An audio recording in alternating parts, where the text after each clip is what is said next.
advised on Hudson County. There's been another mass shooting in America. This time in a...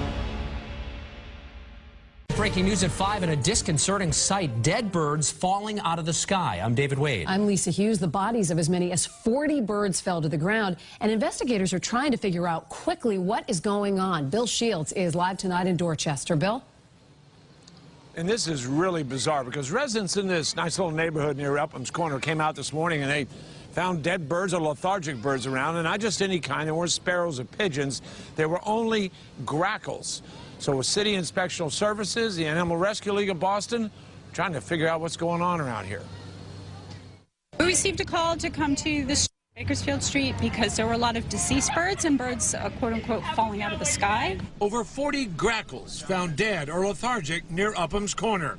Residents first saw them this morning. I tried to, move them a little bit, and they just seemed like it was on one side, and you put them on their feet, and they just fell. Almost like it was like, one side was like paralyzed. No other species of birds were affected, only the grackles, which are only around here in the summer. So the Animal Rescue League of Boston and Inspectional Services were trying to figure it all out. So we're not sure what's going on, if there's an environmental toxin or if there's something that's some disease that's being spread around the birds. There was no sign of people feeding birds and no sign of poison. So right now, it's a big mystery. There are 3 types of birds you can do control measures on. Starlings, sparrows, and pigeons. And you can use a chemical called Avitrol. It has to be mixed a very safe way, not made to kill. It's made to disperse, a little shocking issue. It's an issue of separation between church and state. O'Donnell High School has a painting of the 10 Commandments as well as a Bible verse in their newly built common area of the school. But when students came to school this morning, both paintings were covered up after an anonymous complaint. KCBD News Channel 11's Presley Fowler joins us now to explain. Presley? Well, Christine Abner, I spoke with O'Donnell ISD Superintendent Dr. Kathy Amonette. She says she received a letter from a group called the Freedom from Religion Foundation saying someone complained about the 10 Commandments and scripture being painted on the school walls. This led to her covering up the paintings to avoid a lawsuit until a better solution is reached. But now this issue has created a movement throughout the entire school.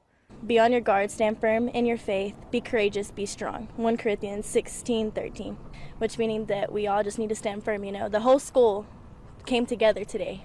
O'Donnell High School junior Katie Grubin explains what she posted on Facebook following the 10 Commandments at her school being covered up. Just one of hundreds of posts from students sharing their reaction, which sparked a community-wide conversation. It's one of the big things that O'Donnell's known for is for keeping their faith strong no matter what. And so we just decided that we were going to make it known that we wanted this as a big deal. After receiving the letter from the Freedom from Religion Foundation, Superintendent Dr. Kathy Amonette covered the paintings this morning first with black paper until some students tore that down. Now the painting of the 10 Commandments is covered with an American flag. I made the decision to cover it up until I make a more informed decision about what I should do, because I don't want to harm the district or cause any controversy or anything. Junior Abby Franklin says the students appreciate the way Dr. Amonette has been transparent about this situation as she hosted a school assembly today after lunch. She's been very calm and very loving towards all of us. The first thing she said is, I know you're all frustrated. I'm just as frustrated as you are. But the students took that frustration and turned it into a movement. Because of this, students have put verses on sticky notes and just around the hallways and stuff. So 2 verses and commandments they've been complaining about turned into 70 more verses. I'm proud of my kids. I think that they have shown the kind of people that they are. They believe in the 10 Commandments and they want to stand up for it. And I'm proud of them for that. Now it is a waiting game as they still don't know who initially complained. I'm going to do some more investigation and get with the school leadership and then and the community and the students, and we will decide what we need to do to protect the school while also honoring them. But Abby says she is not alone in hoping a solution will be reached soon. This is something we believe in, and this is something we can't just ignore. Don't take away our faith. It's all we have. It's all we can live on anymore. New details at 10. A local county clerk removes this 10 Commandments display from her office but we're still waiting to hear why. Her decision comes after she received this letter late last month from the Freedom from Religion Foundation, urging her to take it down. Local 6's Robert Bradfield looks into what the letter says and why some say she should have stood her ground. This picture of the 10 Commandments in the Trigg County Clerk's office drew attention of the Freedom from Religion Foundation. Last month, they sent this letter to Clerk Carmen Finley saying the display strikes a blow at religious liberty. But Philip Farrell believes it should not have been taken down. And there's too many people saying what's wrong with the world. They need to get back to the basics. Farrell, who's been a small business owner for more than 30 years, says the clerk should have sent a big message by ignoring the letter. There's a firm foundation that everybody's got to have, a right to express their religion. The attorney on this case from the Freedom from Religion Foundation says the 10 Commandments have no place in a taxpayer-funded building and warned the clerk if she did not take them down, he may have taken her to court. We've had, a number of communities, realize that they have to follow the law. Unfortunately, sometimes we do have to take cases on these, and we have taken cases before. Patrick Elliott says he has not yet heard from Finley about her decision, but says it was the right one. That's all we wanted from the start, for this to be resolved, for the county to properly follow the First Amendment. As the county clerk removes the 10 Commandments, Farrell says he plans to post his own. I'll make sure that we get a copy of it, and it'll be posted boldly over here behind the counter.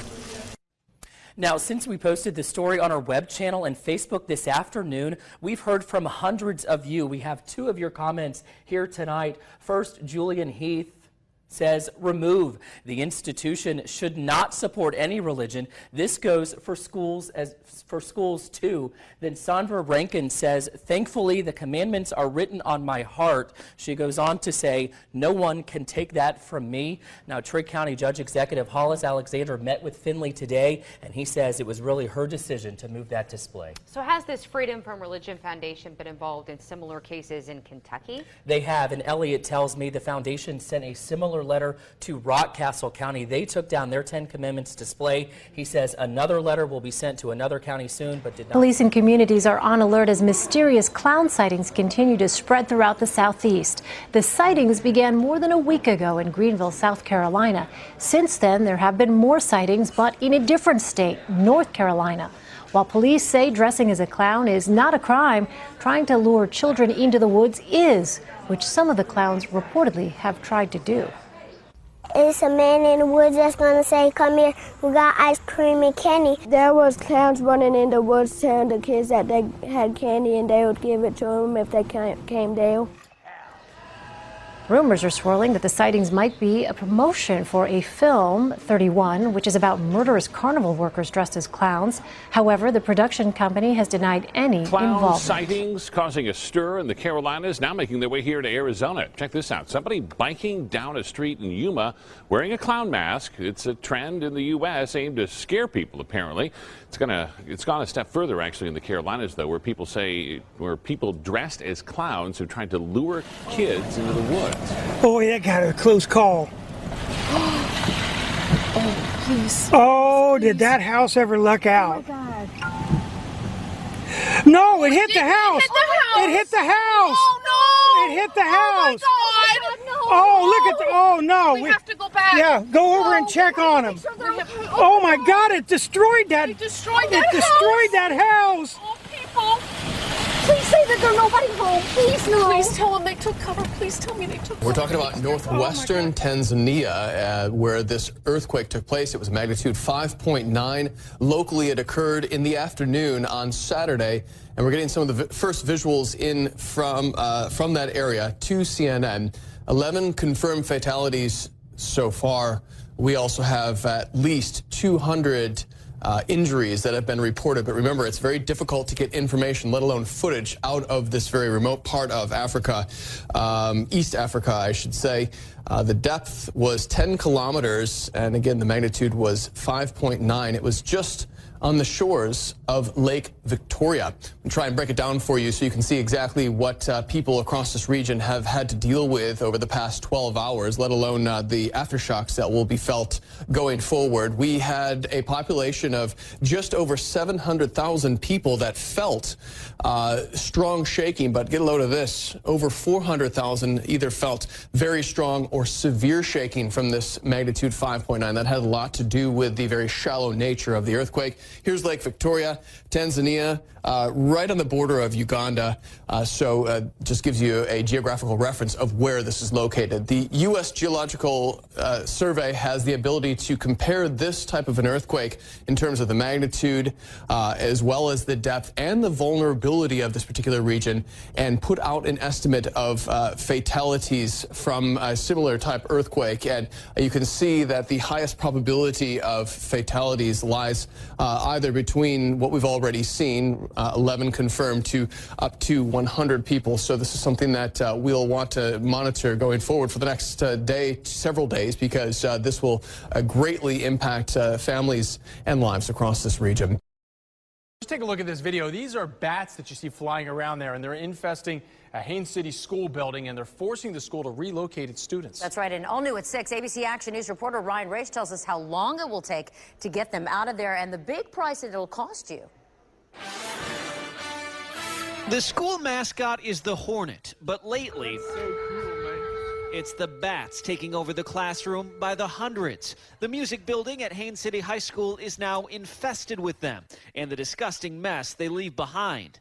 There's mush all over the carpets. It's just not a good thing, and it smells horrible. Just how close are they getting to students? Well, here's a picture provided to us that shows a presumably dead bat lying next to a piece of sheet music. This year we found a bat pinned in the music stand, so we brought in some people to look around for more bats, and we just found a whole ton of them. Julian Green is one of the choir students forced out of the classroom while workers try to remove the bats. We are told 4 rooms are temporarily shut down during the tedious task of sealing off the building and installing a sort of one-way door for the mammal.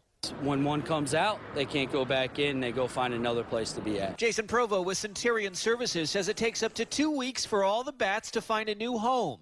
And then comes the task of cleaning up their fecal matter and replacing floor and ceiling materials. It's more that the respiratory problems from the guano that you can actually is worse for the kids. Even the CDC warns people to take caution around bats due to the diseases and what you could breathe in.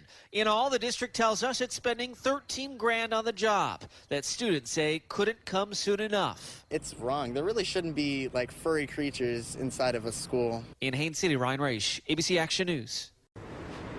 Trey Stewart is trying to make a new start. The 19-year-old was removed from his family when he was 6 months old.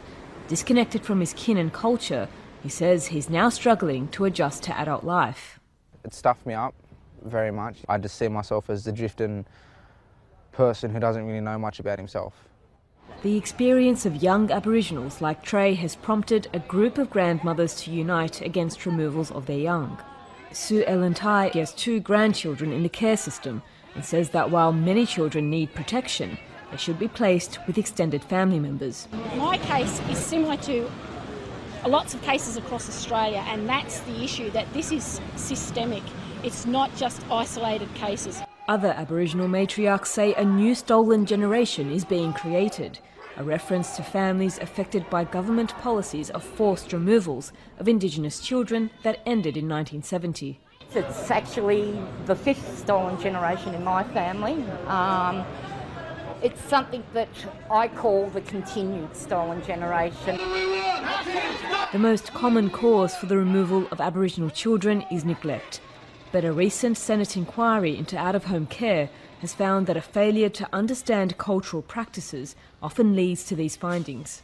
Aboriginal children are 9 times more likely to be in out-of-home care than other Australians. Protesters here say this puts them on a path of further disadvantage. 1 in 2 children in juvenile detention are Aboriginal, and almost 40% have a history of out-of-home care. Unless a substantial change in policy and practice happens, we are inevitably going to see an even greater number of Aboriginal people in our juvenile detention centres and in our jails, and that will be a disaster. The government of New South Wales seems willing to make changes. The state has seen a 5-fold increase in the numbers of Indigenous removals in the last decade. It's promising a review into recent Aboriginal cases, but protesters are calling for it to be independent. Sorry? Do you allow there to be more Aboriginal involvement in the review? It's not just a matter of allowing, there must be. There must be. Trey Stewart feels far removed from government reviews and protests. He's been sleeping rough for the last year and says he's happy to finally find a place to call home. Yaraba Mulham, Al Jazeera, Sydney, Australia. The rivers running from one of Iceland's largest glaciers have combined to become one for the first time since the Middle Ages. The rapid melting of ice in only a matter of a few weeks around Skeiðar Aulakuk has resulted in drastic changes to the landscape. Where we're standing now, there was only the glacier in 2003. Since then it has retreated over the past 6 years, and I expected the river to change its course. In 2009, one of the arteries from the glacier dried up. The other, Sulla, disappeared last month, resulting in all the melted water flowing into the last remaining river. Scientists have said they expect the glacier's rapid decline to continue over the coming years. Birdsville races are Australia's desert championships. Held outback in the middle of the continent, most Septembers it's so dry here that the horses are all but hidden in clouds of dust. But this year it was different. This was the scene on what was supposed to have been the day before the racing. Those who'd driven in from all over Australia were soaked by 24 hours of rain. Vehicles got stuck, tents were flooded, some washed away. The race organisers were deeply frustrated. To get a third of your annual rainfall the day before your biggest event of the year, that's run on a dirt surface, is it's heartbreaking. Birdsville's population normally swells from a mere 80 to 12,000 for the weekend of the races, but the rain this year reduced that number by more than half. This is one of the main roads into Birdsville. On the eve of the races, it would normally be a stream of cars kicking up dust, but it's closed, and it's pretty obvious why. No other road in was passable either. But at the racetrack, as people brought in machinery to clear the water and mud, all were aware of the bigger picture, of why, on balance, the timing was bad, but not the rain. Over the last few years, we've had 4 or 5 years of solid drought. There's been suicides, people have walked off their properties. So this is the greatest godsend. You know, it's a disappointment to us if we can't race, but for the everyday person that lives in this country, it's the greatest thing that could happen. This was the scene across much of Australia until last year. Parched land and bones. Farmers were having to shoot dehydrated animals that were too skinny to sell and too sick to move. But this year, rain has returned across big areas of the states of Queensland and New South Wales. In some places, this June was the wettest since the late 1800s. It's always been, prayed for. Everyone's wanted it. We've finally got it. So the place is a lot greener and a lot different to how it usually looks. In Australia, drought is an official term that brings farmers compensation, so people are wary of declaring the drought over. But in the agriculture industry, there is optimism that's been missing for years. There has been significant rain over the last 12 months, and it's really important for our production region. 2 days late, there was some horse racing in Birdsville this year. Watching appropriately was the odd inflatable horse. The South Korean military announced it has an operational plan that could annihilate Pyongyang should the need arises. It involves preemptive bombing when signs of an imminent nuclear attack are detected. Woo Se-young has the details of Seoul's rhetoric, which echoes that of the communist state. According to a military source on Sunday, South Korea's defense ministry has reported its plan, dubbed Korea Massive Punishment and Retaliation to the National Assembly. The concept is to launch preemptive bomb strikes on a certain area of Pyongyang, targeting Kim Jong-un and the military leadership if the regime shows signs of using its nuclear weapons. The South would use high explosive shells as well as its homegrown ballistic missiles, including the Hyunmoo 2A, 2B and 3, which have respective ranges of 300, 500 and 1,000 kilometers. The military aims to complete launch testing by the end of next year and expand the Hyunmoo lineup. Also, as a show of force against the North, the United States will dispatch some of its strategic military assets to Korea as early as Monday.